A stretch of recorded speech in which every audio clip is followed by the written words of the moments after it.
যেতিয়া আহিছে তে অহাৰ পিছত কি হ'ল তেওঁ এনে ধৰণৰ এটা ৰূপৰ আভা বিয়পাইছে ক'ত এই শতিকা গৃহত য'ত বসুদেৱৰ পৰা জন্ম পাইছে দৈৱকী গৰ্ভৰ পৰা জন্ম পাইছে সেই প্ৰসূতি গৃহত আমাৰ যি লেবাৰ ৰুম বুলি কয় এতিয়া সেই প্ৰসূতি গৃহত তাত এনেধৰণৰ এটা আভা প্ৰকাশ হৈছে জ্যোতিষ্মান জ্যোতি বিয়পি উঠিছে কাৰণ কৃষ্ণৰ অলংকাৰবিলাকে জ্যোতিমন্ত তেওঁৰ নগৰ কুণ্ডল তেওঁৰ বনমালা কেউৰ কংকণ এইবিলাকত এনেও পোহৰ আছে গতিকে শতিকা গৃহ আকৌ পোহৰ হৈ উঠিছে গতিকে কৃষ্ণ আহিছে কৃষ্ণ যে আহিছে কৃষ্ণই জন্ম পায়েই কথাও ক'বলৈ লোৱা হ'ল কৃষ্ণ এতিয়া কিছুমান কথাও ক'ব কাক ক'ব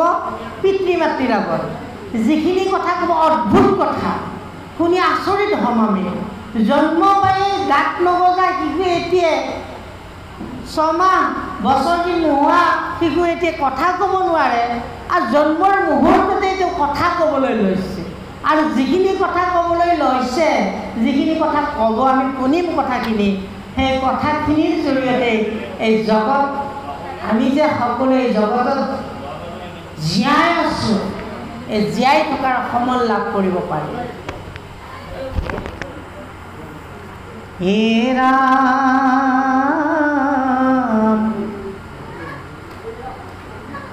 হিয়াত শ্ৰীবৎস পান্তি গলে বনমালা কটিত প্ৰকাশ কৰৈ ৰত্নৰ মেখলা হে কেউৰ কংকনে কৰে কৰত দীপিতি পাদ পদ্ম দুখানি দেখন্তে কৃপিতি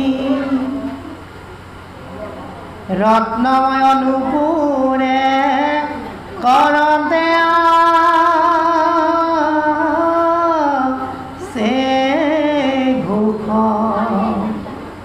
যাক মনে ধৰি পালে ও ভকতে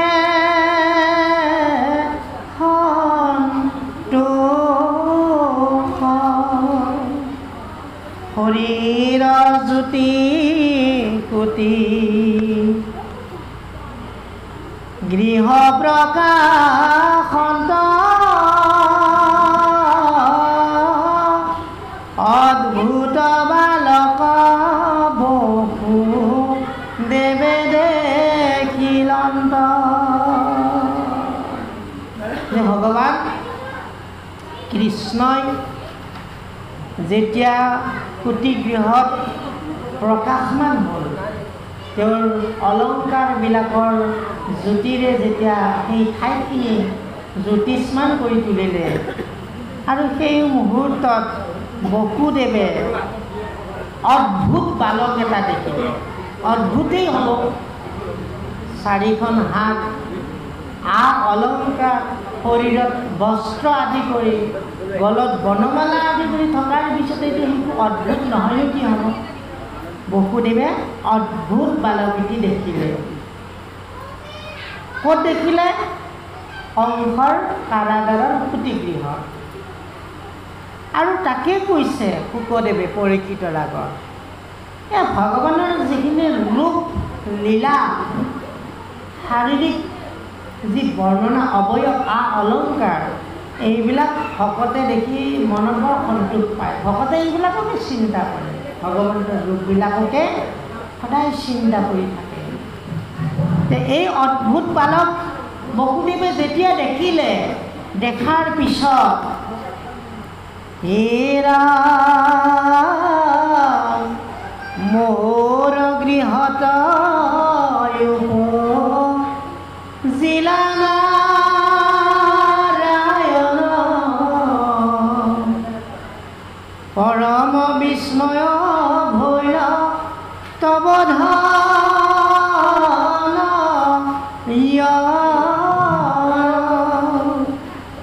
মিলিল সম্ভ্রম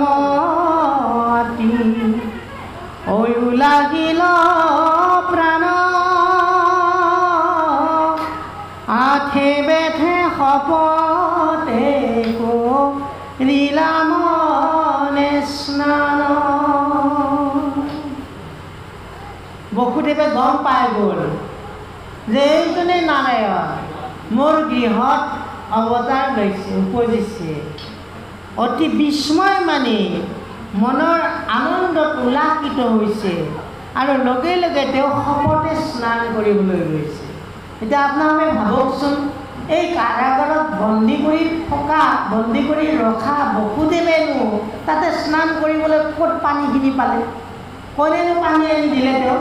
বোলে তোমাৰ সন্তান জন্ম হৈছে, তুমি অসুচত পৰিছা, যাক জননা অসুচ বুলি কয়। জন্মৰো এটা অসুচ থাকে আৰু মৃত্যুৰো এটা অসুচ থাকে, মৰণাসুচ। মানুহ মৰাৰ পিছত আমি সেই যিসকল পৰিয়াল মানে আত্মীয়জন, তেওঁলোকক আমি অসুচত থকা বুলি কওঁ নহয়, ব্ৰতত থকা বুলি কওঁ। সেইটো এটা অসুচ। আৰু জন্মৰ লগতো এটা অসুচ, সেইটো জননা অসুচ বুলি কয়। গতিকে এই অসুচটো মানে পালন কৰাৰ কাৰণে শাস্ত্ৰই বিধান দিছে, ভাগৱতে দেখুৱাই দিছে যে পুৰুষৰ জননা অসুচ নাই, মাকৰহে আছে।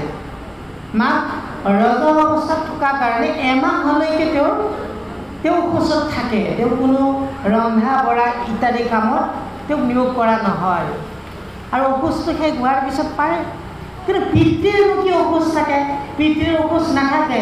পিতৃয়ে স্নান মাত্ৰে শুচি বুলি কৈছে। বসুদেৱে তাকেই কৰিছে। ভাগৱতে আমাক যি দেখুৱাই গৈছে সেয়াই আমাৰ জীৱনৰ পালনীয়, কৰণীয়। গতিকে তেওঁ শপতে স্নান কৰিলে। বসুদেৱে যে শপতে স্নান কৰিলে, কেনেকৈ স্নান কৰিলে? ক'ত স্নান কৰিলে? তাত পানী পালে নেকি? ইমানে যদি দয়া থাকিলেহেঁতেন কাৰাগাৰতে নথলেহেঁতেন। তেওঁক আৰু সেই মুহূৰ্তত পানী আনি দিব। যিটো সন্তান জন্মিলেই মাৰিম মাৰিম বুলি ৰখি আছে কংসই, আৰু বসুদেৱে ক'ত পানী পালে? আইসকল গম পাইছেনে? ক'ত পানী পালে কওকচোন? স্নান কৰা বুলি কৈছে নহয়, কেনেকৈ স্নান কৰিলে? আপোনালোকৰ মনত এই প্ৰশ্নটোৰ উদ্ৰেক নহয়নে? হয়নে আই? জানিবৰ মন যায়নে কেনেকৈ স্নান কৰিলে? এই ইয়াতে কৈছে মনেৰে স্নান কৰিলে। আমি মনেৰে চব কৰিব পাৰোঁ। মনটো য'ত লগাই দিম সেইফালে গুচিয়ে গ'ল।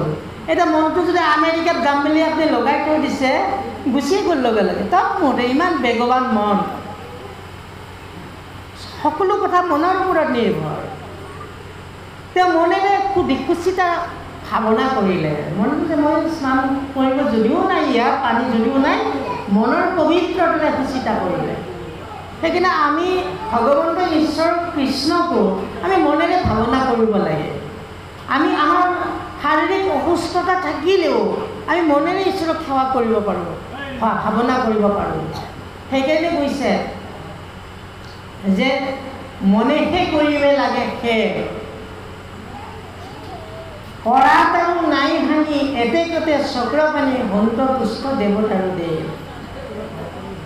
যিটো প্ৰাণবন্ধু কৃষ্ণ হৃদয়ত আছা তাংক মনেহে কৰিবে লাগে সেৱ কৰাত আৰু নাই হানি, এতেকতে চক্ৰপাণী সন্তপুষ্ট দেৱতাৰো দেৱ।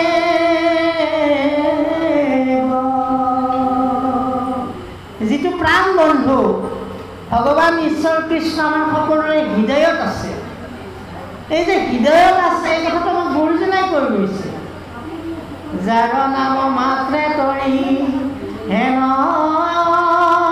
বান্ধৱ হৰি কৰি আছা হিয়াতনি বাস তাংক কৰি অনাদৰ অধময় বন্ধনৰ কৰয়ান কৰ্মত বিশ্বাস।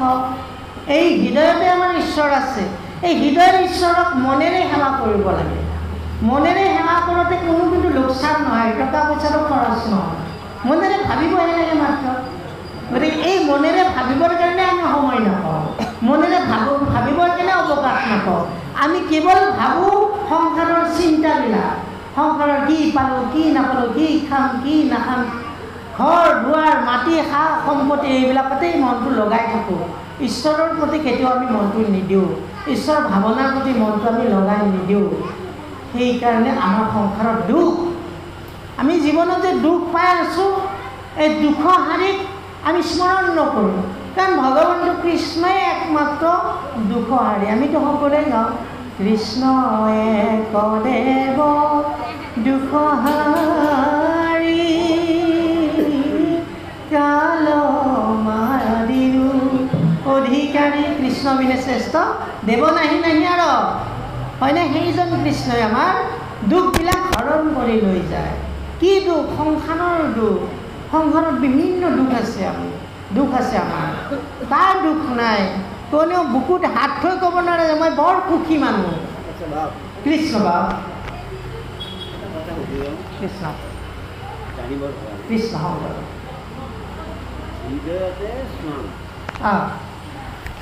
ধৰি লওক আমি ভাগৱত শ্ৰৱণ কীৰ্তন কৰি আছোঁ, হয়, কৰি থাকোঁ। ধৰি লওক এজন কৃষ্ণক অত্যন্ত ভক্তি কৰা ভকত, তেওঁ গা ধুই অহা নাই, স্নান কৰি অহা নাই। স্নান কৰি যেতিয়া অহা নাই, তেওঁ হৃদয়তে যেতিয়া আমি গা ধুব পাৰোঁ, ঘৰত স্নান কৰি নহাকে হৃদয়ত তেওঁক ধৰি হৃদয়ত ৰাখি ভাগৱত শুনিব আহিব পাৰে নে নোৱাৰে? কৃষ্ণ বৰ সময় উপযোগী সুন্দৰ এটি প্ৰশ্নৰ বাপজনে অৱতাৰণা কৰিছে। বাপজনৰ প্ৰতি আমি ধন্যবাদ আৰু কৃতজ্ঞতা জ্ঞাপন কৰিছোঁ।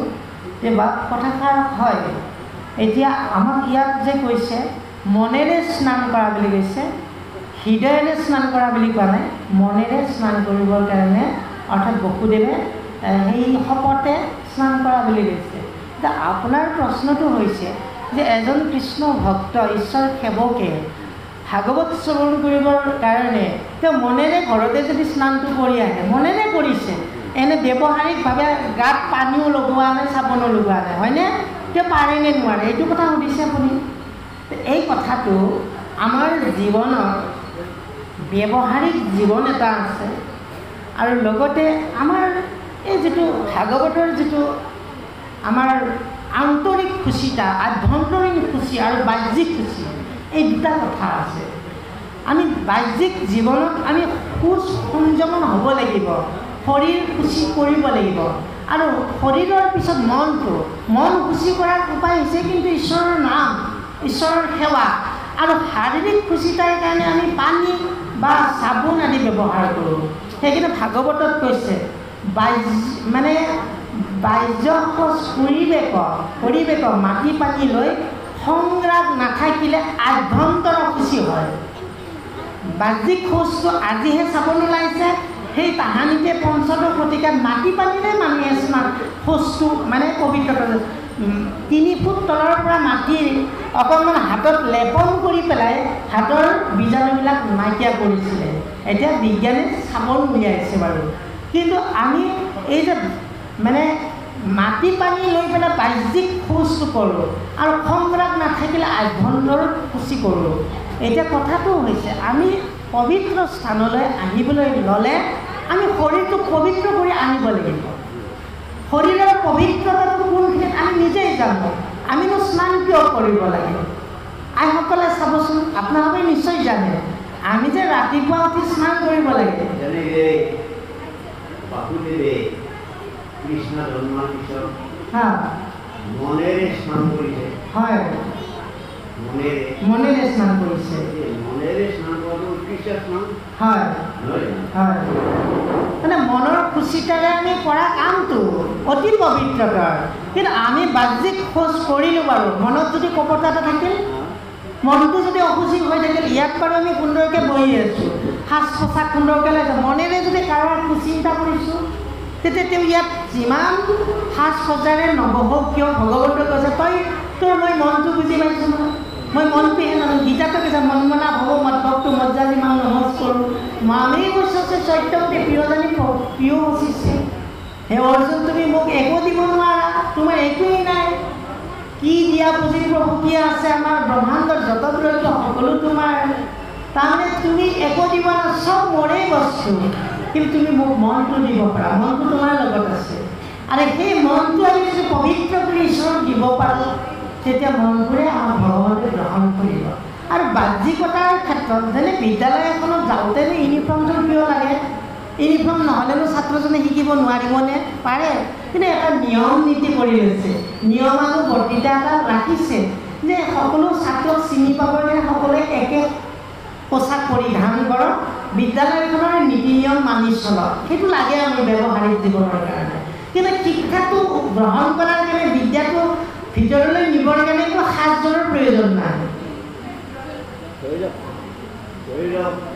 ভকতজন বাহিৰৰ পৰা আহিছে কোনো ধৰিছিল শাস্ত্ৰ পঢ়ি আছে ইয়াত ফুৰিবৰ মন গ'ল এপাক খেলা কৰিলে এই মই আন্তৰিকতাৰে তোমাৰ ওচৰত মই ক্ষমা কৰিছোঁ মই স্নান কৰিছোঁ তোমাৰ চৰণৰ ধন্যবাদ তেনেকৈ আহিব পাৰে নিশ্চয় পাৰে শ্ৰৱণ কৰাৰ কাৰণে ভগৱন্তৰ কাৰণে কোনো অসুচি নহয় মনটো আমি খুচি কৰিব পাৰিলে তেওঁক যদি মনেই কয় যে মই স্থানলৈ যাব পাৰিম মোৰ মন ঠিকেই আছে ঈশ্বৰৰ ঈশ্বৰৰ কথাই শুনি ঈশ্বৰৰ নামে সকলো পবিত্ৰ কৰে নহয় গতিকে পাৰিব শাস্ত্ৰই তাক বাৰণ কৰা নাই কিন্তু ব্যৱহাৰিক লৌকিক জীৱনত আমি কওঁ যে তই গা নোধোৱাকৈ নোসোমাবি আমি আগতে দেখা জানে আছে স্নান কৰি ঘৰত আহে ভাগৱত শুনিব আহে ভাগৱতৰ যিটো আখ্যান সেইটো গুৰুত্ব কিছুমান ভকতে নুবুজাকে সোনকালে এৰহে এই কথাখিনি কোৱা ভকত আছে কিন্তু আচলতে যেতিয়া ভাগৱত শ্ৰৱণ কীৰ্তন কৰা হ'ব সেইখিনি সময়ৰ ভিতৰত কোনো ভকতে এৰক বুলি আচলতে ক'ব নহয় কৃষ্ণ হয় বা এইটো এটা বৰ গুৰুত্বপূৰ্ণ কথা তাৰমানে আমি ভাগৱতৰ ৰসটো যদি আস্বাদন কৰাৰ কাৰণে অতি মানে চতুৰতাৰে আগ্ৰহান্বিত হৈ যদি আমি ৰসটো আস্বাদন কৰোঁ তেতিয়াহ'লে আমি কিমান সময় যায় আমি ক'ব নোৱাৰোঁ মানে সেই ৰসটো পিপাসুজন কেনেকুৱা তাৰ ওপৰত নিৰ্ভৰ কৰিব হয়নে বাৰু যদি অস্থিৰ মন এটা লৈ চঞ্চল মন এটা লৈ যদি ইয়াত বহি থাকোঁতে ক'বই নিশ্চয় যে এৰক বা যদি অত্যন্ত মনোযোগেৰে ঈশ্বৰক মনটো সমৰ্পণ কৰি ভাগৱতত মনটো একেবাৰে লগাই থৈ যদি ঈশ্বৰৰ কথা শুনি আছোঁ ৰস এটা লৈ আছোঁ তেতিয়াহ'লে নীৰৱ জীৱন কেতিয়াও নহয় ৰসটো ৰসতে আমি দ্ৰৱীভূত হৈ থাকিম কিন্তু ৰসমালয়ম মহু ৰহু ৰচিকা ভূমি ভাবুকা এই ৰস লৈ থাকিলে আমাৰ লয় কেতিয়াও নহয় বিনাশ কেতিয়াও নহয় ক্ষয় কেতিয়াও নহয় তেনেদৰে আমি ৰস লৈ থাকিব লাগিব কাৰণ ৰসেই আমাৰ জীৱন আমি যে ব্যৱহাৰিক জীৱনত পাৰ্থিৱ জীৱনত আমি যিবিলাক খাদ্য খাওঁ খাদ্যটো 4 প্ৰকাৰ ভাগ আছে শৈব্য শস্য লেস্য পেয় চুবাই খোৱা চুহি খোৱা চেলেকি খোৱা পি খোৱা হয়নে এই খাদ্যবিলাক গৈ কিন্তু ৰসতে পৰিণত হয় আৰু সেই ৰসহে আমাক জীৱনৰ বাবে সেই ৰসৰ পৰাই ৰক্তৰ সৃষ্টি হয় ৰক্তৰ পৰা মাংসৰ সৃষ্টি হয় মাংসৰ পৰা মেদৰ পৰা হাড়ৰ পৰা মজ্জাৰ পৰা বীৰ্যৰ পৰা সন্তান তেনেহ'লে আমাৰ এই এটা সন্তান আহিবৰ কাৰণে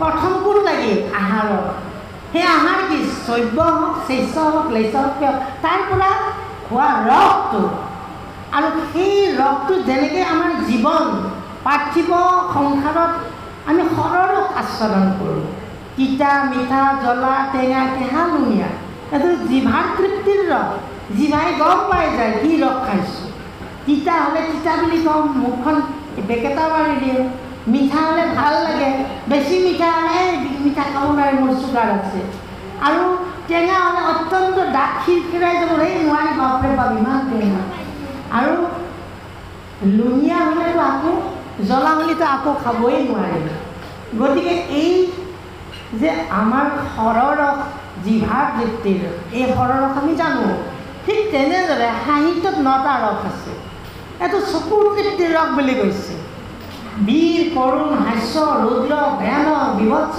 শান্ত দাস্য শৃংগাৰ চকুৰে চালেই আমি ৰসটো গ্ৰহণ কৰোঁ ভ্ৰাম্যমান নাটক এখন থিয়েটাৰৰ নাটক এখন চালেই সেই থিয়েটাৰ মানে সেই হলত বহিয়েই আমি সেই চকীত অভিনয় চাই চাই চকু পানী টুকা মানুহো পাওঁ হুবহু সেই কাহিনীবিলাক নিজৰ জীৱনৰ লগত মিলাই এইটো কান্দি কান্দি আনকি সেই থিয়েটাৰ চাই ঘৰলৈ উভতি অহা কথাটো তাকেই ক'ব বৰ দুখ লাগে দেই এনেকুৱা হ'ব লাগিছিল তাক ইমান অত্যাচাৰ কৰিব লাগিছিল ইমান এটা সহজ সৰল মানুহ কেনেকৈ কৰিব লাগিব সেই ৰসটো আমাৰ জীৱনৰ লগত মিলাই লৈ গৈছে এইটো নৱৰস চকুৰ তৃপ্তিৰ ৰস আমি দুটা ৰস পালোঁ সৰৰস দেশ জগতৰ ৰস জিভাৰ তৃপ্তিৰ ৰস নৱৰস চকুৰ তৃপ্তিৰ ৰস তেনেহ'লে ভাগৱতৰ ৰসটো কিহৰ ৰস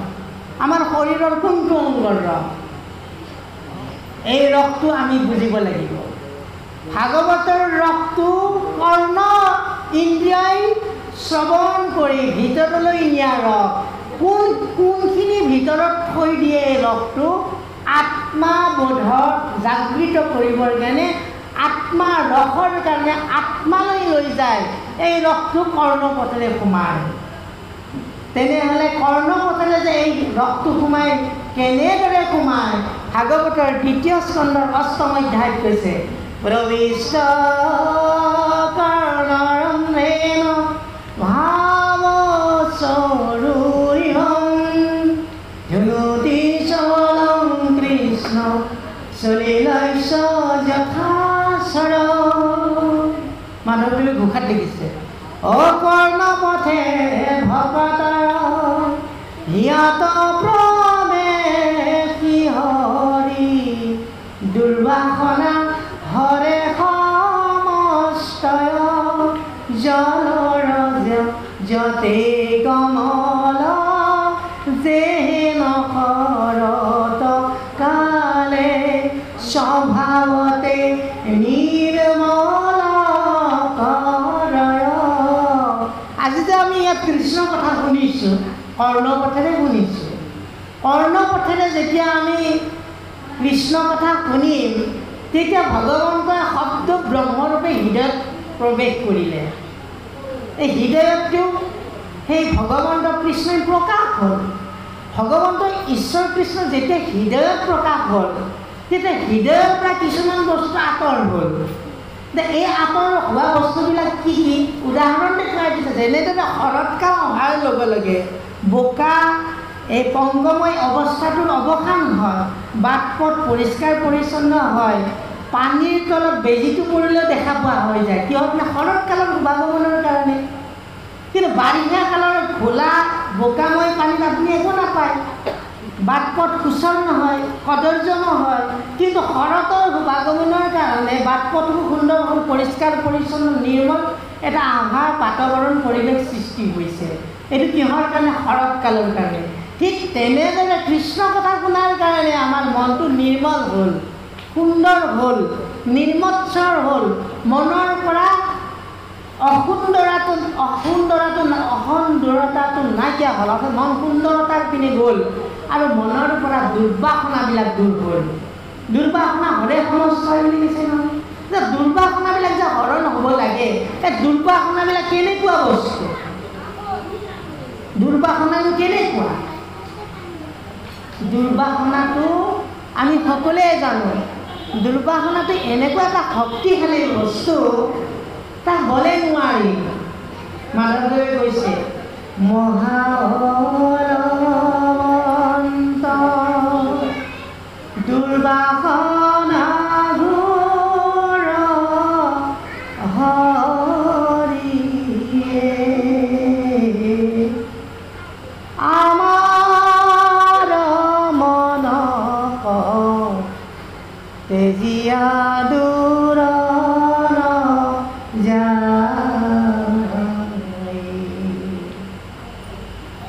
ইমান বলৱান এই দুৰ্বাসনাবিলাক আমাৰ মনৰ পৰা এৰিব নোখোজে আঁতৰিব নোখোজে সঁচাকৈয়ে আমাৰ মনটো অতি দুৰ্বাসনাত থাকে দুৰ্বাসনা মানে দুৰ্ভাগ্য দুশ্চিন্তাৰে থকা এটা চিন্তা বাসনা, যিটো দুৰ্বাসনা হ'লে দুৰ্ভাগ্য হয়। দুৰ্বাসনা মানে বেয়া বাসনা, বেয়া চিন্তা, বেয়া ভাৱনা। এই বেয়া চিন্তা, বেয়া ভাৱনা যাক এতিয়া আমাৰ ইংৰাজীত কয় নিগেটিভিটি, নয়াৰ্থক চিন্তা ভাৱনাৰে, নেতিবাচক চিন্তা ভাৱনাৰে ভাৰাক্ৰান্ত হয় মনটো। পাৰাপাৰ নাই। কাৰণ ইয়াত এটা প্ৰত্যক্ষ প্ৰমাণ, আমি ইজনে সিজনক ক'ৰবাত দেখা দেখি হ'লে লগ পালে যদি খবৰটো লওঁ, অ' দাদা ভালনে, বহুদিন দেখা নাছিলে, আছোঁ দিয়া আৰু কেনেবাকৈ আছোঁ আৰু হয়নে? এই আছোঁ আৰু কেনেবাকৈ, তাৰমানে আছোঁ ভালকৈ নাই, তাৰমানে বৰ ভালভাৱে জীৱন যাপন কৰি থকা নাই, কিবাকৈ আছোঁ। অথচ তেওঁ যিমানেই টকা সম্পত্তিৰ মালিক নহওক কিয়, তেওঁ কিবাকৈহে আছে। তে কিবাকৈহে কিয় আছে? তেওঁৰ ক'ৰবাত গণ্ডগোল আছে মনত, তেওঁৰ ক'ৰবাত চিন্তাবিলাক দুৰ্বাসনা হৈ আছে, দুশ্চিন্তাই দুৰ্ভাৱনাই তেওঁক আগচি ধৰি আছে। সেই চিন্তাবিলাক তেওঁৰ কাৰণে বেলেগ বেলেগ। তেওঁ ভাবি আছে মই এটা অট্টালিকা বনাম, তেওঁ ভাবি আছে এখন মাৰ্চিডিজ কিনিম, তেওঁ পৰা নাই। হয়তো তেওঁ ভাবি আছে ল'ৰাটোক আমেৰিকাত ভাল এটা চাকৰি দিয়াৰ ব্যৱস্থা কৰিম, সেইটো কৰা নাই। তেওঁৰ চিন্তাটো হয়তো বেলেগ, আৰু অন্য এজনৰ চিন্তাটো হয়তো বেলেগ। শাৰীৰিক অসুস্থতা, ল'ৰাটোৰ কিবা এটা বেমাৰে আক্ৰমণ কৰিছে, দুৰাৰোগ্য ৰোগে হৈছে, তাৰ কাৰণে তেওঁ ঘৰখনত শান্তিত থাকিব পৰা নাই, সুখত থাকিব পৰা নাই, মনটো অশান্তিত কটাবলগীয়া হৈছে। হয়তো কাৰোবাৰ বহু টকা ধাৰত পোত গৈ আছে, তাৰ কাৰণে মনটো দুশ্চিন্তাত আছে। বিভিন্ন প্ৰকাৰৰ চিন্তাৰে দুৰ্বাসনাই আমাৰ মনবিলাক বেঢ়ি আছে। সেই দুৰ্বাসনাই বেঢ়ি থকা মনবিলাক আজি ইয়াত আমি যিমানেই ভাগৱত শ্ৰৱণ কৰি আছোঁ, এই মুহূৰ্তত সেই দুৰ্বাসনাবিলাক কিন্তু নাইকিয়া হৈ গৈছে। হৈছেনে হোৱা নাই আপোনালোকে প্ৰমাণ কৰক এবাৰ নিজকে সোধক। এই সময়ত আপোনাৰ ঘৰৰ চিন্তাই দুশ্চিন্তাই আপোনাক মনটো বৰ দূষিত কৰি তুলিছে নেকি? তুলিছে নেকি আপোনালোকক তুলিছেনে তোলা নাই মই নাজানো, কিন্তু মোৰ অকণো চিন্তা লগা নাই। দুশ্চিন্তাটো বেলেগেই কথা, বেলেগ বাসনা, বেলেগ ভাৱনা, বেলেগ চিন্তা মোৰ অকণো অহা নাই মোৰ মনত। কেৱল আহিছে ভাগৱতত আজি নৱনগৰ উন্নয়ন সমিতিয়ে ভাগৱত পাঠ পাতিছে, এই সুন্দৰ পবিত্ৰ নামঘৰত দিনজোৰা কাৰ্যসূচীৰে অনুষ্ঠান কৰিছে। উদ্যোক্তাসকলৰ মহানুভৱতাৰে বিভিন্ন ধৰণৰ দান বৰঙণিৰ জৰিয়তে এটা ঈশ্বৰ সেৱা, ঈশ্বৰ ভাৱনাৰ কৰ্ম কৰিছে। ইমান পবিত্ৰ কৰ্মত মই নিজকে নিয়োজিত কৰিব পাৰি আপোনাসৱৰ সংগ পাইছোঁ, সান্নিধ্য পাইছোঁ, তাতে আকৌ ঈশ্বৰৰ কথা ক'ব পাৰিছোঁ।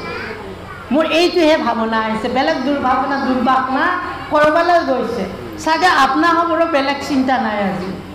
আজি আপোনালোকে ভাবিছে যে এই জন্ম উৎসৱত কৃষ্ণৰ বিষয়ে অকণমান কথা শুনো। এই শিশুসকলকো লগত লৈ আহিছে আপোনালোকৰ মাতৃ পিতৃয়ে।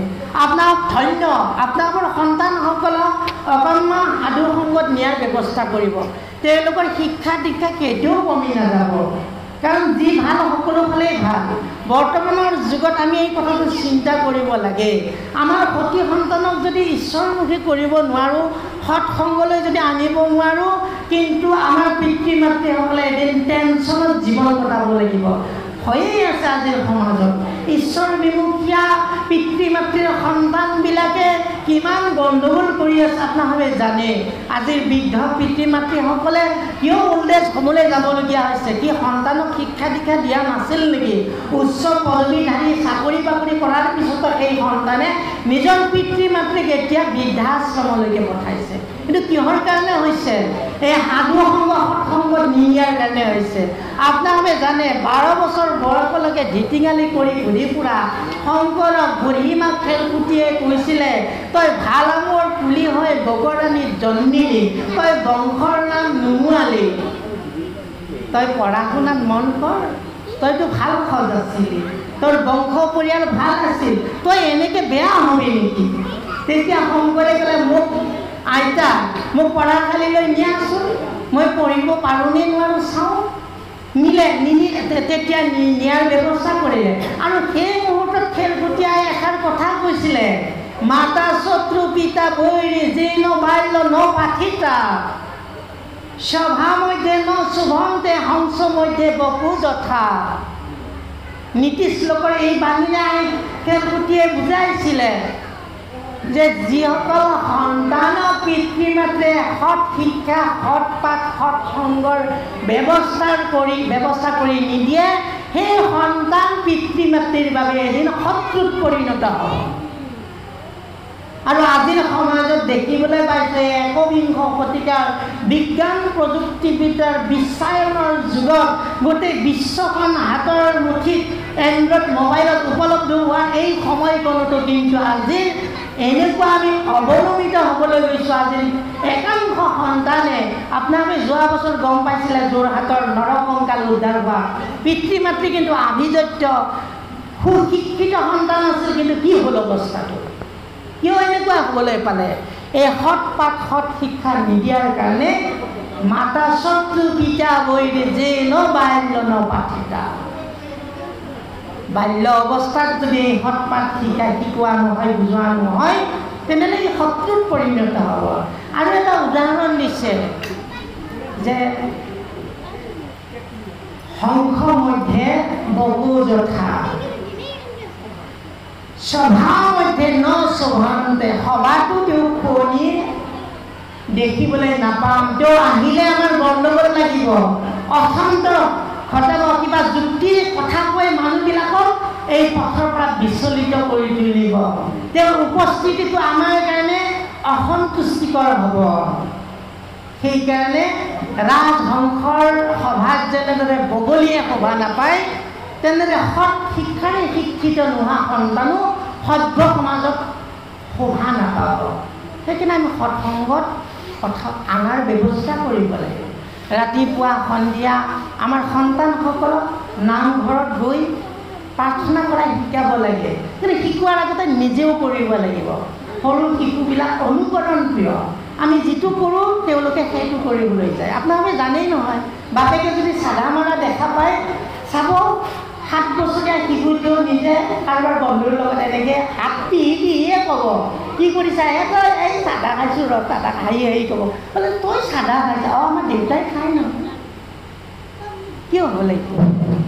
পিতৃ মাতৃয়ে যিটো আচৰণ কৰিব অনুকৰণ কৰিব সেইটো সন্তানে ল'ব।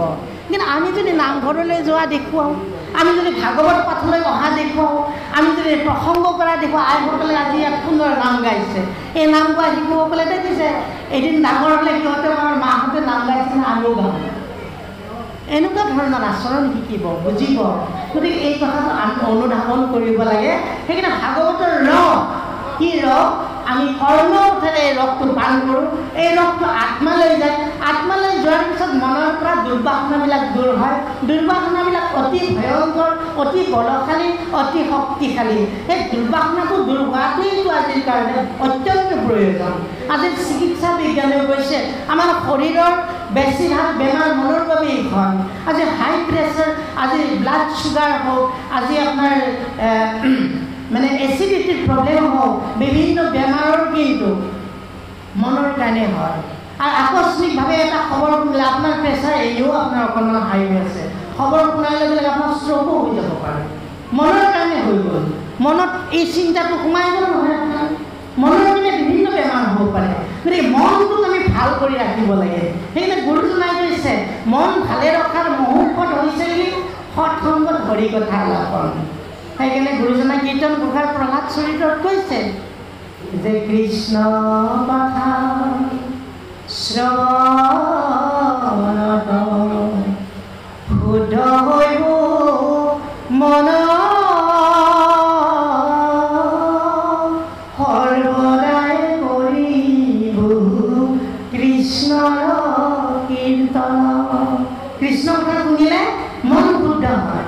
আজি যদি চিকিৎসা বিজ্ঞান এনেকুৱা এটা যন্ত্ৰ তৈয়াৰ কৰিলেহেঁতেন, আজি আমি শৰীৰৰ এই মুহূৰ্তত যিবিলাক বস্তু পৰীক্ষা কৰিবলৈ যাওঁ লেবৰেটৰীত, আমি যদি চুগাৰ টেষ্ট কৰিবলৈ যাওঁ, প্ৰেছাৰ টেষ্ট কৰিবলৈ যাওঁ, থাইৰয়ড কোলেষ্ট্ৰল চাবলৈ যাওঁ, কিবা আমি হিন্দেৰি পাওঁ।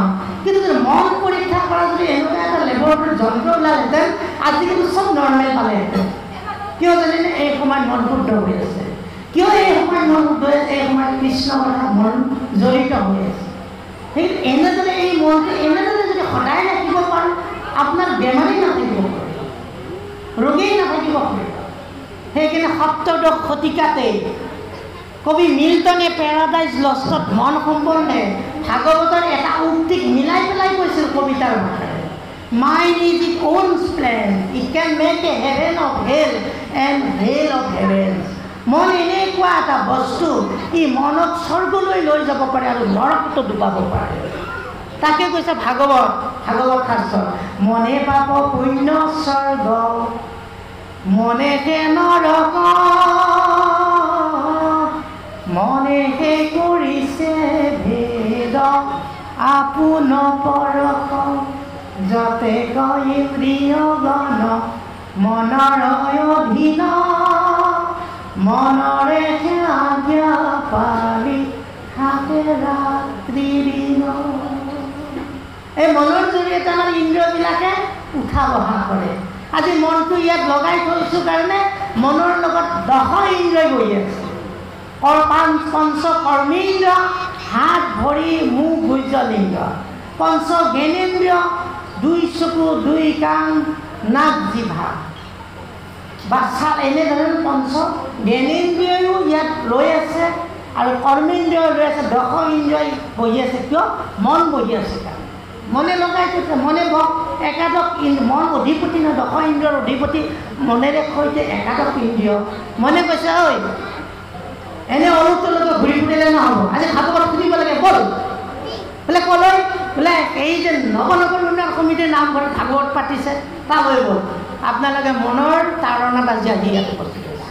মনে যদি ক'লে হয় নহয় আজি ইয়াত থাকিব নালাগে, কৰবলৈ যাওঁ, ফুৰিবলৈ যাওঁ, আজি বন্ধৰ দিন, জন্মাষ্টমীৰ বন্ধও পাইছোঁ, চৰকাৰী বন্ধ, ব'ল অকণমান ফুৰিবলৈ যাওঁ, বেলেগলৈকে খাবা এখনলৈ যাওঁ ব'ল, ৰেষ্টুৰেণ্টলৈ যাওঁ ব'ল। তেনেকৈতো কোৱা নাই আপোনালোকক। আজি মনে কৈছে নহয় ঈশ্বৰৰ স্থানলৈ যাওঁ ব'ল, অলপ ঈশ্বৰৰ কথা শুনো ব'ল, কাৰণ আজিতো কৃষ্ণৰ জন্মাষ্টমী, আজিৰ দিনটোতো অন্ততঃ কৃষ্ণৰ কথা শুনিব লাগে। মনে কোৱাৰ কাৰণে আপোনালোকে মনৰ তাৰণাত ইন্দ্ৰিয়বিলাকক লগত লৈ আহিছে। মন অহাৰ কাৰণে হাতে ক'ব পৰা নাই মই নাযাওঁ, তই যা। ভৰিয়ে ক'ব পৰা নাই তই যা, মই নাযাওঁ। চকুৱে ক'ব পৰা নাই তই যা, মই নাযাওঁ। তই মোৰ লগতে আছা, ব'ল যাওঁ ব'ল। মনে আনিছে কাৰণে চব আহিছে, মনে বহুৱাইছে কাৰণে বহি আছে, মনে শুনাইছে কাৰণে শুনি আছে, চব মনৰ লগত। গতিকে এই মনেৰে আমি পবিত্ৰতাটো গ্ৰহণ কৰিব পাৰোঁ। বাপজনে কোৱা এই সুন্দৰ প্ৰশ্নটিৰ জৰিয়তে আমি বহুখিনি কথাই আলাপন কৰিলোঁ। কাৰণে মনেৰে যদি পবিত্ৰতা কৰি ৰাখিব পাৰোঁ। কৃষ্ণ এটা কথা আমি জানিবলৈ বিচাৰিছোঁ, খুব ভাল লাগিল আপোনাৰ এটা কথা কি, আমাৰ কৃষ্ণ যেতিয়া জন্মগ্ৰহণ কৰি বাপুদেৱে যেতিয়া যমুনা নদীত এটা জুবুলিত মাথাত তুলি লৈ যায়, মাজতে কৃষ্ণ জুবুলিটোৰ পৰা যমুনা নদীত পৰি যায়, লুকাই কাৰণটো কৃষ্ণ কৃষ্ণ। বাপজনে জানে এই কথাটো, জিজ্ঞাসু প্ৰৱণতাৰে বাপজনে কথাষাৰ সুধিছে মানে আমাৰ কল্যাণ হ'ল, সকলোৰে কল্যাণ হ'ল। বাপজনে জানেই উত্তৰটো, আমাৰ জৰিয়তে বাপজনে আপোনালোকক জনাব খুজিছে। বাপজনে সঁচাকৈ ধন্যবাদৰ পাত্ৰ, বাপৰ চৰণ সেৱা জনাইছোঁ। এই কাহিনীটো আছে ব্ৰহ্মবৈৱৰ্ত পুৰাণত। কৃষ্ণই যেতিয়া জন্ম পালে তাৰ আগৰ এটি কাহিনী আছিল, সত্য যুগৰ কাহিনী। যম ৰজাৰ ভগিনীৰ নাম আছিল জমি। এই যম আৰু জমিয়ে দুয়োৱে বৰ আনন্দত খেল খেলি থাকে। বাটৰ পদূলিৰ মূৰত দুই এদিন খেলি থাকোঁতে মাটিৰে বালিৰে ঘৰ বনাইছে, ঘৰ সাজিছে।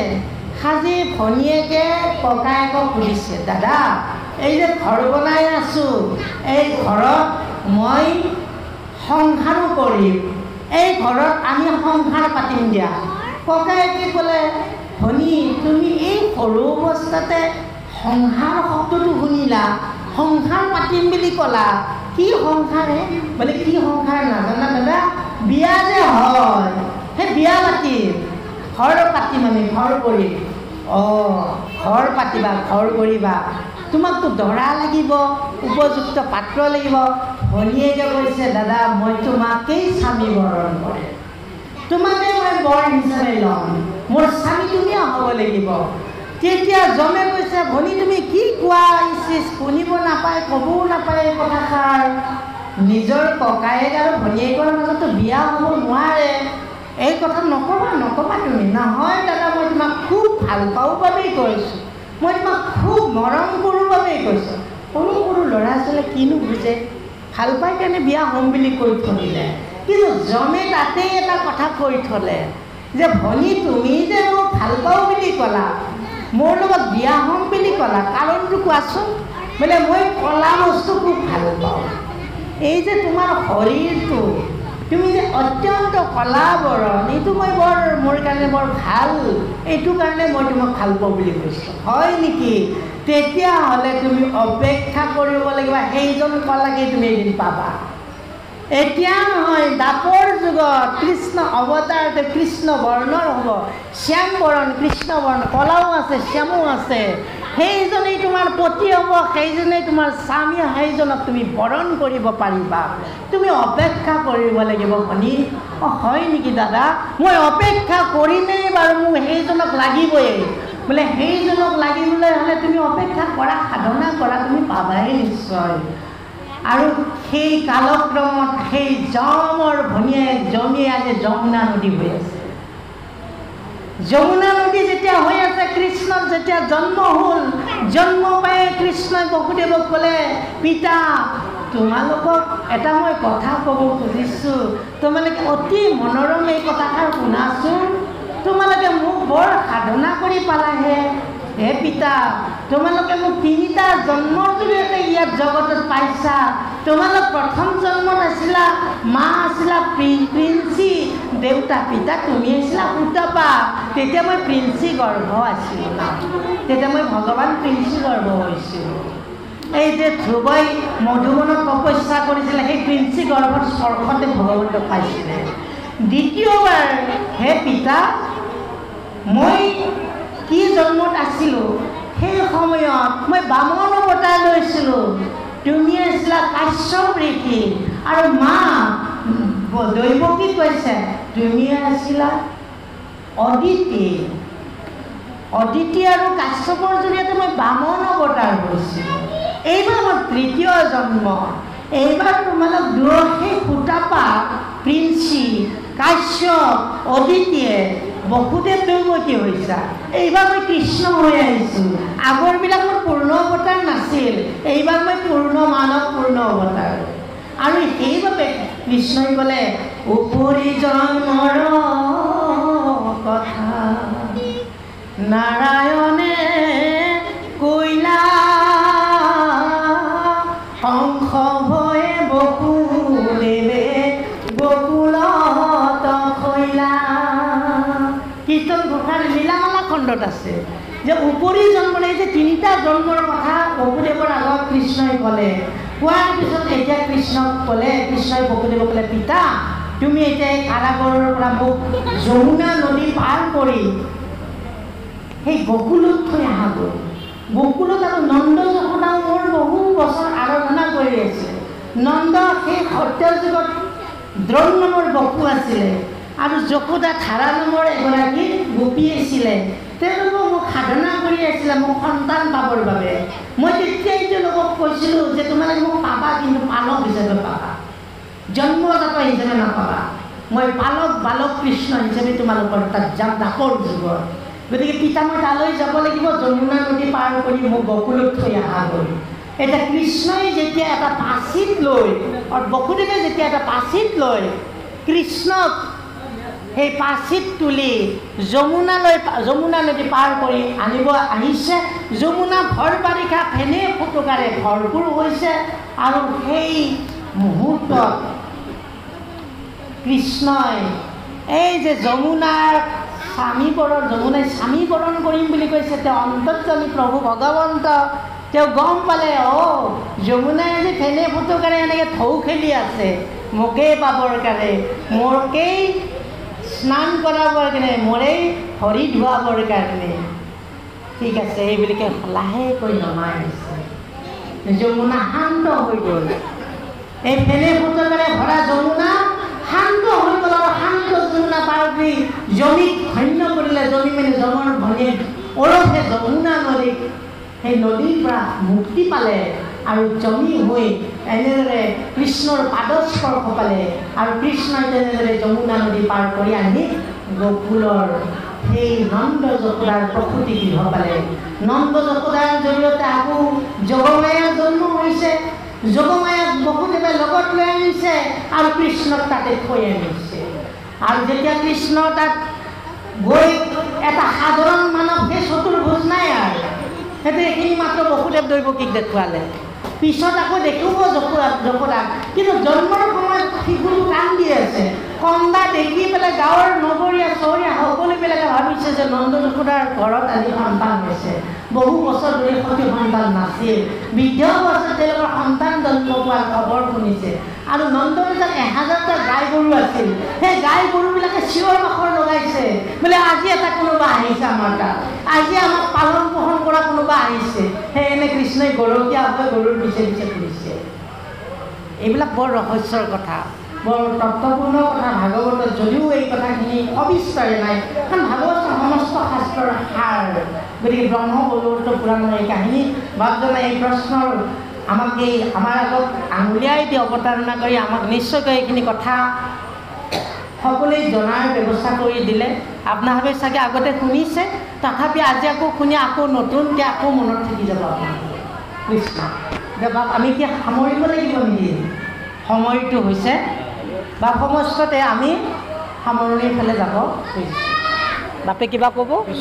নাই, মই ক'ব খুজিছিলোঁ উত্তৰ দিলে হয় নেকি? ঠিকে আছে। আপোনালৈ মই চোৱাই হোৱা নাই, আপুনি এবাৰ কিবা ক'ম বুলি ভাবিছিলে? হ'ব, মই ভাবিছিলোঁ কৃষ্ণ, কিন্তু ওলাইছে, সেইখিনি ওলাইছে। তে সেই বাপ সমস্ত আজি বৰ আনন্দিত হৈছোঁ। কৃষ্ণ মানে আনন্দ। মহাভাৰতৰ উদ্যোগ পৰ্বত কৈছে কৃষিৰ ভুৱাচক নশ্য নিবৃত্তিবাচক পৰম ব্ৰহ্ম কৃষ্ণ ইতি বিধীয়তে। কৃষ্ণ মানে আনন্দ। আৰু আমাৰ গুৰুজনা মাধৱপুৰীয়া ঘোষাত কৈছে কৃষ্ণ শব্দ ইটো পৃথিৱীবাসক হৈল নন্দত প্ৰৱৰ্তয় দুই এক পদ ভৈলে পৰম ব্ৰহ্ম ৰূপ কৃষ্ণ নাম আনন্দ মাত্ৰ কয়। কৃষিৰ ভুৱাচক, কৃষ্ণ শব্দটোৰ ত্ৰিকাৰে কৃ আৰু মূৰ্ধন্য স লগ লগালে কৃষ হয়। কৃষ মানে কৃষি। কৃষি নহ'লে জগত নচলে। কৃষিৰ পৰা কৃষকৰ পৰা উৎপাদিত, কৃষিৰ পৰা উৎপন্ন হোৱা দ্ৰব্য খাই আমি জীয়াই আছোঁ। যিমান ডাঙৰ চাকৰি নকৰক, যিমান ডাঙৰ চহৰত নাথাকক, আহাৰ নাখালে পোহৰ নহয়, আহাৰ নাখালে জীৱন জীয়াব নোৱাৰে। তেনেহ'লে কৃষ শব্দই কি বুজাইছে? আমাৰ গোটেই জগতৰ আহাৰক বুজাইছে। কৃষ হেন শব্দ ইটো পৃথিৱীবাচক বোলে। কৃষ মানে পৃথিৱীক বৰ্তি ৰখা এটা শব্দ। তাৰমানে খেতিয়ে পৃথিৱীখনক জীয়াই ৰাখিছে। তাত কৃষৰ লগত মূৰ্ধন্য ন লগ লগাই দিলে ন আনন্দত পাব। ন মানে মনুষ্য, মানুহে সেই ঠাইতে আনন্দ লৈছোঁ। আপোনাৰ নোখোৱা নোখোৱাকৈ আপুনি দুদিন চাবচোন, আপোনাৰ একেবাৰে শৰীৰৰ মানে অৱস্থাই নাইকিয়া হৈ যাব। আৰু লগে লগে কি হ'ব, আপোনাৰ খংটো বাঢ়ি যাব। আহাৰ পেটত পৰা নাই নহয়, ভোকে লগনে কিমান থাকিব আপুনি। তাৰমানে নয় আনন্দ দিলে, আপুনি খালে মানে পুষ্টি হ'ল, আপুনি ঠিকে আছে, এতিয়ালৈকে বহি আছে, কিন্তু নোখোৱা নকলৈকে সন্ধিয়ালৈকে থাককচোন, আপোনাৰ আনন্দটো নাইকিয়া হৈ যাব। হ'ব আৰু কিমান বহি থাকিম, একো খোৱাই নাই, তেতিয়াৰ পৰা ইয়াত বহুৱাই থৈছে, একো দিয়াই নাই কমিটিয়ে, এনেকৈ ক'ব নহয়। কিন্তু আপোনালোকক দিয়াৰ পিছত এটা আনন্দ, যিটো সেই আনন্দ মানে মানুহে আনন্দটো পায়। কিহৰ কাৰণে? এই যে আহাৰ পৃথিৱী বৰ্তি থকা যিটো দ্ৰব্য আমি পাওঁ, সেই দ্ৰব্য পালে আনন্দ পায়। আৰু দুইৰো একপদ হ'লে, দুইটা যদি লগ লগাই দিওঁ, পৰম ব্ৰহ্ম ৰূপ কৃষ্ণ এটা নাম হৈ যায়। সেইটোৱে পৰম ব্ৰহ্ম ঈশ্বৰৰ নাম, সেইটো কৃষ্ণ নাম। নাম আনন্দক মাত্ৰ, সেই নামটো ল'লে আনন্দ পাওঁ আমি। গতিকে আজি আমি সকলোৱে কৃষ্ণ নাম শ্ৰৱণ কৰি কৃষ্ণ নামে আনন্দ পালোঁ। গতিকে এয়াই কৃষ্ণ তত্ত্ব আৰু কৃষ্ণানন্দত আমি নিমজ্জিত সকলো লোক। কৃষ্ণানন্দ, হৃদয়ানন্দ, চিদানন্দ, পৰমানন্দ, স্বৰূপানন্দ, সহজানন্দ, নিত্যানন্দ, সদানন্দ। এয়া আনন্দই আনন্দ। সেই আনন্দ খোজিলে আমি আনন্দত জীৱন যাপন কৰিম। মুখত হাঁহি আহিব, কথা বাৰ্তা ভাল হ'ব। আৰু যদি আনন্দ ভিতৰত নাথাকে, যিমান খালেও যিমান ল'লেও মন বেয়াই থাকিব। আনন্দ আনক। আনন্দ আনিবৰ কাৰণে কি কৰিলে? কৃষ্ণানন্দ ভজনা কৰক, কৃষ্ণ ভাৱনা কৰক। আৰু এনেদৰে কৃষ্ণ জন্মাষ্টমীত আমি সকলোৱে আনন্দিত হৈ আমাৰ জীৱন যাপন কৰোঁ, সুন্দৰভাৱে এটা পৰিশীলিত জীৱন লওঁ, দেশৰ কল্যাণ কৰোঁ, পৰিয়াল পৰিজন গাঁও সমাজ সকলোতে আমি আনন্দৰ বাৰ্তাবাহক হওঁ। এই কথাকে আপোনালোকৰ আগত নিবেদন কৰি আজিৰ এই শ্ৰীকৃষ্ণৰ জন্ম কৃষ্ণ মই এটা মানে জানিব বিচাৰিছোঁ কৃষ্ণ কওক। যে ধৰক মানে কি জন্মদাতা মাতৃ দৈৱকী, হয় কিন্তু তেওঁ দৈৱকী স্তনপান নকৰিলে, হয় তেওঁৰ মাতৃৰ আহাৰ নাখালে হয় আৰু তেওঁ খালে যশোদা মাতৃৰ আহাৰ। হয়। এই কথাখিনি অকণমান কৃষ্ণ বাপে আৰু এটা নতুন মানে এই কথাখিনি আমাৰ অতি প্ৰাসংগিক, অতি প্ৰয়োজনীয়, বৰ সুন্দৰ এটি তাত্ত্বিক দিশৰ বিষয়ে আলোচনাৰ এটা মানে প্ৰশ্নৰ সংখ্যা এটা অৱতাৰণা কৰিছে। গতিকে আমি বা সময়ৰ প্ৰতি লক্ষ্য কৰিবলগীয়া হৈছে।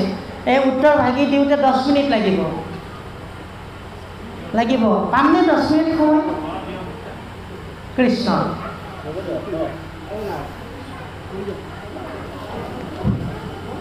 আমি বাপজনাৰ শ্ৰীকৃষ্ণৰ প্ৰণাম জনাইছোঁ। যদিও 10 মিনিট সময় লাগে আপত্তি একো নাই।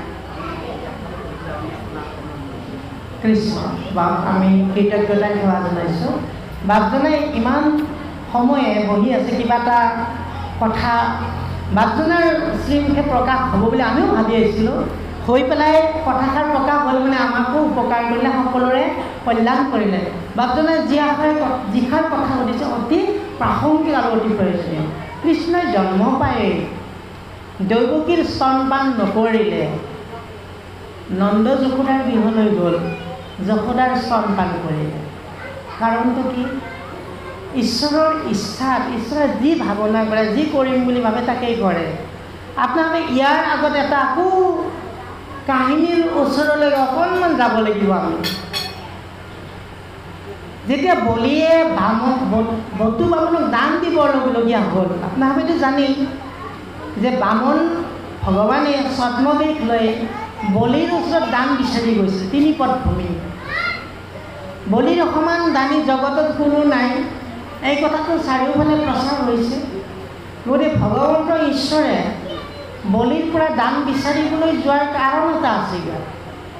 কাৰণ দ্বিতীয় আৰু অদিতিৰ সন্তানবিলাক একে ভাই হ'লেও দ্বিতীয় সন্তানবিলাক অসুৰৰ জনিত, অৰ্থাৎ অসুৰ আছে, দৈত্য দানৱ আছে। আৰু অদিতিৰ সন্তানবিলাক দেৱতা আছে। দেৱতা আৰু দৈত্যৰ মাজত সদায় গণ্ডগোল, কাজিয়া লাগি থাকে। এই কাজিয়াৰ উপশম কৰিবৰ কাৰণে, দৈত্যবিলাকক নিপাত কৰিবৰ কাৰণে ভগৱন্তই এইটো এটা ব্যৱস্থা হাতত লৈছে, পৰিকল্পনা যুগুত কৰি পেলাই মই দান বিচাৰি যাওঁ।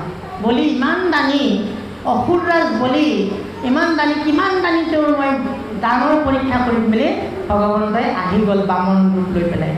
আহিয়ে যেতিয়া বলিৰ ৰাজসভাত প্ৰৱেশ কৰিছে, বলিৰ এগৰাকী বৰ ধুনীয়া ছোৱালী আছিল, পৰশী গাভৰু এজনী আছিল।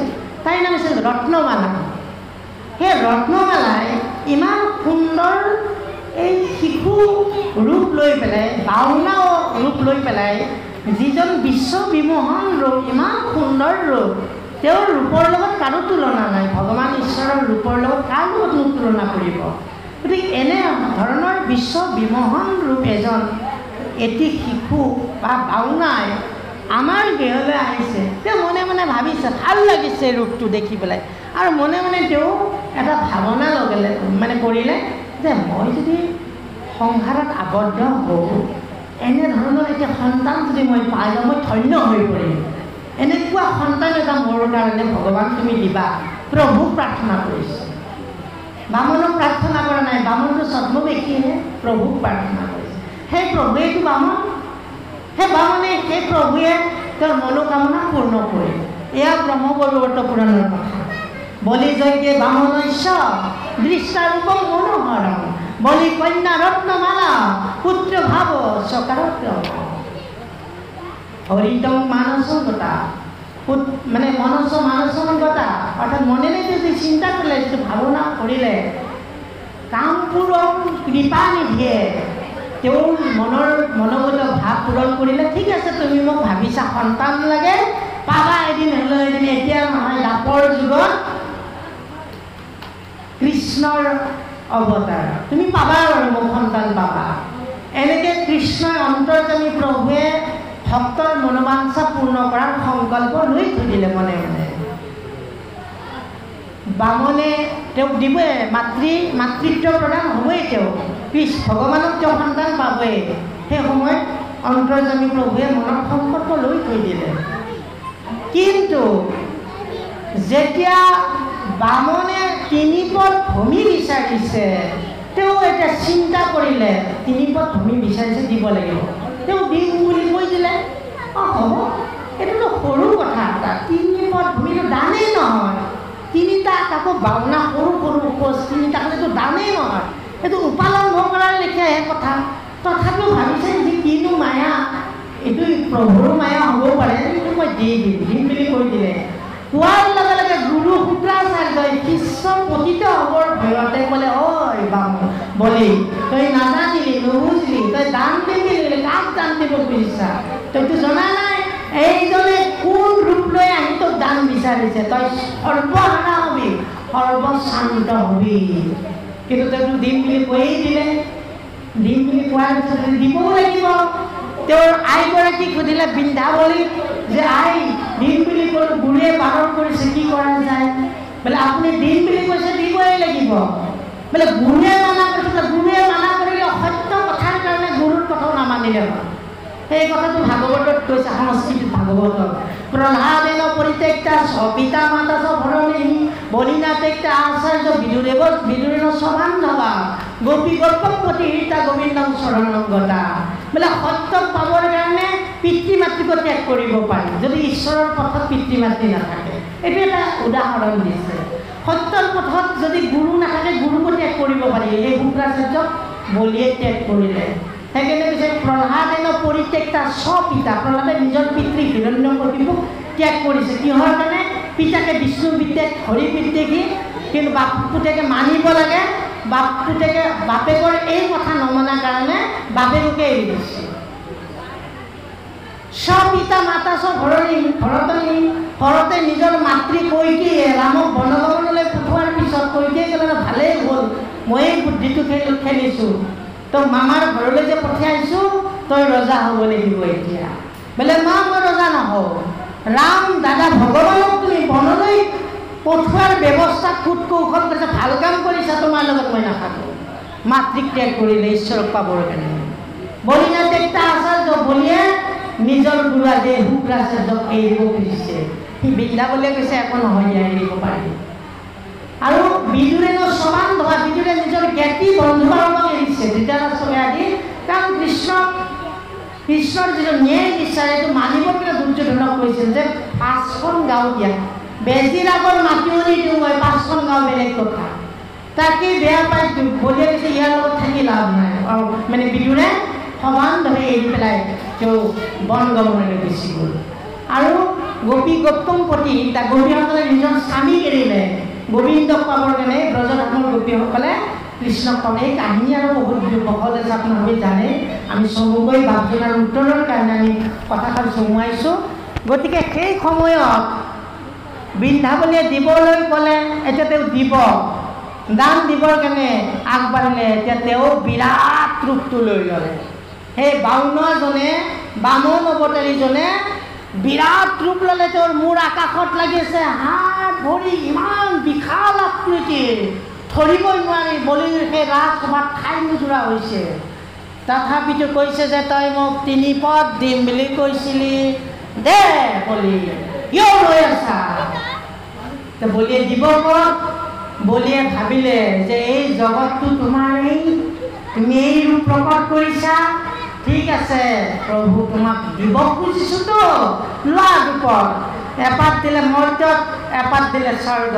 কাৰণ 14 ভুৱনৰ তলত 7, ওপৰত 7, অতল বিতল তলাতল ৰসাতল মহাতল পাতাল আৰু ভূ ভুৱ স জন তপ মহাসত্য, এই 7 লোক তলত 7, পাতাল তলত 14 ভুৱনৰ 2টা খোজ দিলে, তলৰ 7ত ওপৰৰ 7ত। তৃতীয় খোজ দিব পৰা নাই, তৃতীয়বাৰ ভূমিদান দিব পৰা নাই। হে বলি কি চাই আছা? দান দিব বুজি দান দিবৰ কাৰণে কি চিন্তা কৰি আছা? বোলে বলিয়াই 3 পদ ভূমি 3য় পদ দিব খোজা নাই, খুটাত বাম বামনে লগাই দিছে সৈন্য সামন্ত, ইয়াক খুটাত বাম দি পেলোৱা। সি দান দিব বুজি দান দিব পৰা নাই, কিয় নিদিব মোক দান? তেতিয়াই ৰত্নমালাই ভাবিলে, তোমাক মই সন্তান পাম বুলি আশা কৰাটো বৰ ভুল হৈ গ'ল, ডাঙৰ ভুল এটা কৰি পেলালো। খাওঁ মূৰ্তি লৈ মোৰ পিতৃক শেষ কৰিবলৈ অহা সেইজন সুন্দৰ বিমোহন ৰূপৰ শিশুটোৱে মোৰ সন্তান যদিও হয়, মই বিশ্বন খুৱাই মাৰি পেলাম।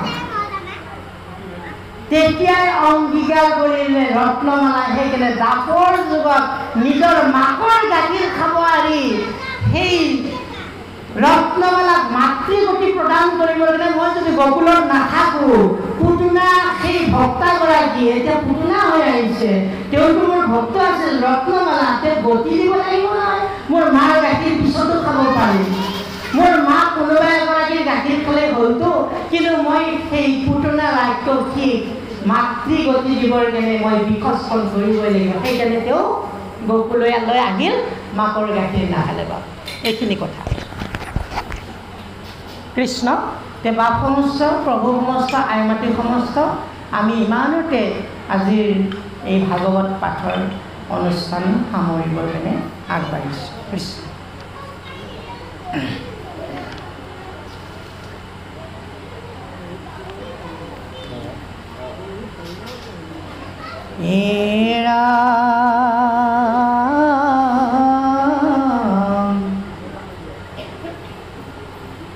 পুণ্য কৰি পাওঁ স্বৰ্গ, তহিতে নাম শিকে সুখ, ইন্দ্ৰৰূপতন চৈতাত অনেক তপস্যা কৰি যদি ব্ৰহ্মলোক পাওঁ, তহিতো কালৰ নেৰাই হাত,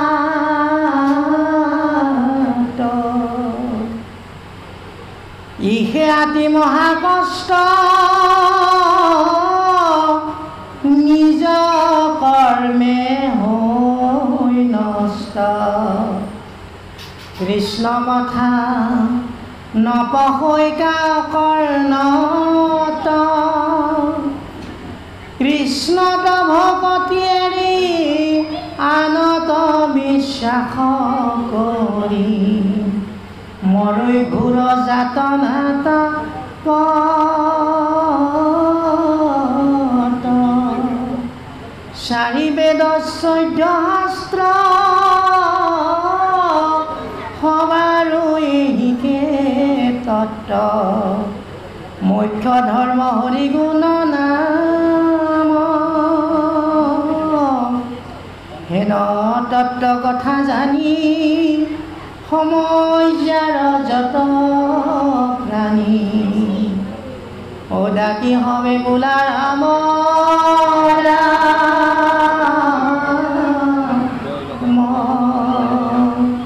হেন তত্ত্ব কথা জানি সময় যাৰ যত প্ৰাণী, উদাকি হবে বোলা ৰাম ৰাম।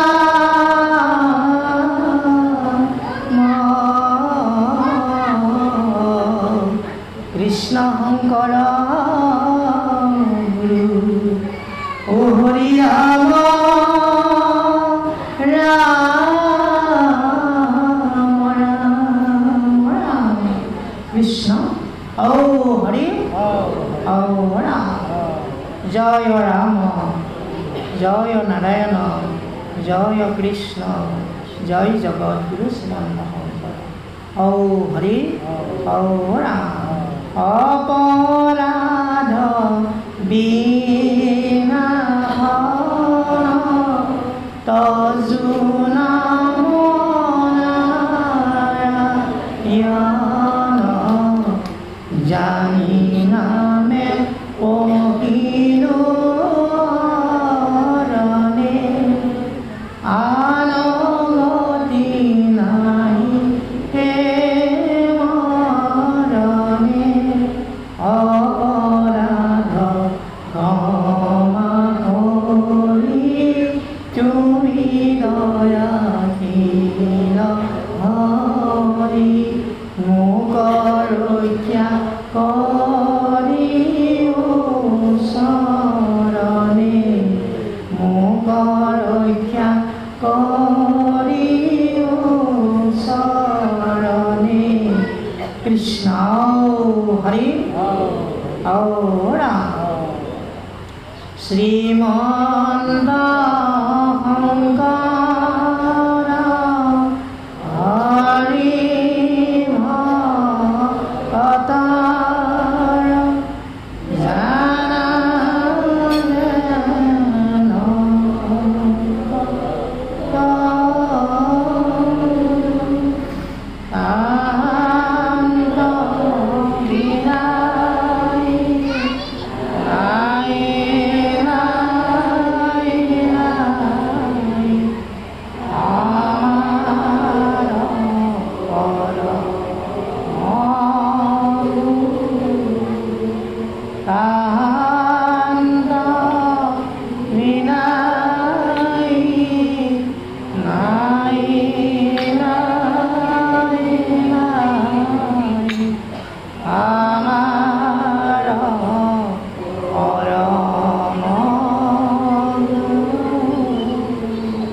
কৃষ্ণ হৰি ঔ ৰাম কৃষ্ণ কৃষ্ণ কৃষ্ণ পৰম ভক্তিভাজন বা সমস্ত আইমাতৃ সমস্ত ভাগৱতৰ পাঠৰ সামৰণিৰ এই শুভ মুহূৰ্তত আপোনাসকলক এটি কৃতজ্ঞতাৰ সেৱা জনাব খুজিছোঁ। আপোনাসকলৰ মাজলৈ সাধু সংগৰ সান্নিধ্য লভিবৰ বাবে আমাৰ অতি শ্ৰদ্ধাৰ শ্ৰীযুত ঘন তালুকদাৰ বাবজনাই আমাক ফোনযোগে আমন্ত্ৰণ জনাইছিলে আৰু লগতে এই উন্নয়ন সমিতিৰ লগত থাকোঁতে জড়িত সহকাৰী সম্পাদক পৰম শ্ৰদ্ধেয় শ্ৰীযুত নিকুঞ্জ দাস বাবজনায়ো আমাক সততে ফোনৰ লগত যোগাযোগ কৰিছে। এই দুগৰাকী বাপৰ তৎপৰতাত এই দুগৰাকী বাপৰ সাদৰ আহ্বানত আপোনাসকলৰ মাজত আহি উপস্থিত হৈছোঁ। কিন্তু দুগৰাকী বাপক ভগৱন্তই কুশলে ৰাখক কৃতজ্ঞতাৰ সেৱা জনাই আমি এই কথাখিনি আপোনাসকলৰ আগত কৈ আমি আমাৰ সেৱাভাগি জনাইছোঁ। কৃষ্ণ জয় গুৰু।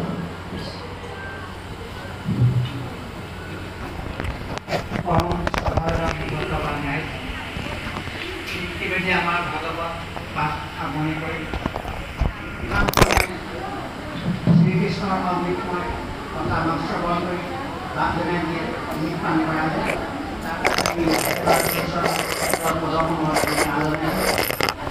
আমাৰ তিৰুপতি ভগৱান নাম হ'ব বাপজনাই আমাক আশীৰ্বাদ দি বুলি আমি আশা কৰিছোঁ।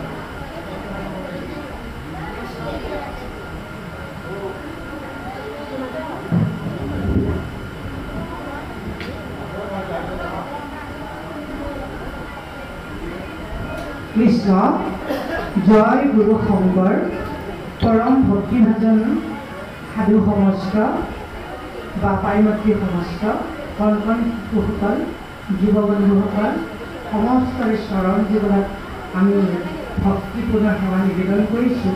আমি যে এই বৈকুণ্ঠৰ কল্পতৰু পুৰাণ পূৰ্ব মহাভাগৱতৰ দশম স্কন্ধৰ শ্ৰীকৃষ্ণৰ জন্ম অধ্যায় পাঠ কৰিলোঁ। এই পাঠভাগি কৰিবলৈ লওঁতে আমি মহামূঢ়মতে অজানিতে অজ্ঞাতভাৱে অনেকখিনি বঢ়া টুটা টুটি বৃষ্টি হৈ যাব পাৰে। আমি কথা আলোচনা কৰোঁতেও আমাৰ বিভিন্ন উদ্ধৃতি আনোতেও নিশ্চয় ক'ৰবাত হিন্দী